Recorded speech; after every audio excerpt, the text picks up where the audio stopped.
ছোট্ট জিনিসটাকে প্রাধান্য দিতে গিয়ে বর মাঝে, মাঝে আমার উপর রেগে ফায়ার হয়ে যায়। কেন?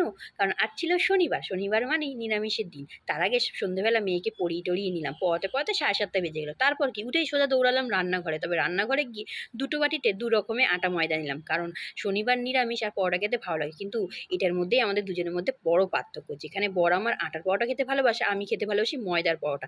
বর তো ভীষণই বারণ করে, কারণ আমি দিন, দিন মোটা হয়ে যাচ্ছি। বলে আটার পরোটা খাওয়া বেশি স্বাস্থ্যের জন্য ভালো। কিন্তু ওই যে বরকে বোকা বানিয়ে আমি নিজের জন্য আলাদা করে সবসময় ময়দার পরোটা বানাই আর বরের জন্য আটার পরোটা। এবার হচ্ছে সাদা বাটিটা থেকে কি দিলাম? আমি ময়দার মধ্যে একটুখানি দিলাম হচ্ছে টক দই। এতে খেতে বেশি টেস্টি লাগে। এছাড়া নুন, চিনি, সাদা তেল তো দিয়েছি আর গরম জল দিয়ে আটাটা মাখবো। তারপর কি বরের জন্য আটার পরোটা বানালাম আর আমার ময়দার জন্য। জানো অনেক সময় বর রেগে ময়দা আনেই না। তখন আমি নিজেই লুকিয়ে গিয়ে দোকান থেকে ময়দা নিয়ে আসি। কি করব বলো? মন যে আমার মানে না। কারণ লুচি পরোটা মানেই ময়দা। তোমরা বলো তো আমি কোনো ভুল কাজ করি ময়দা খেয়ে?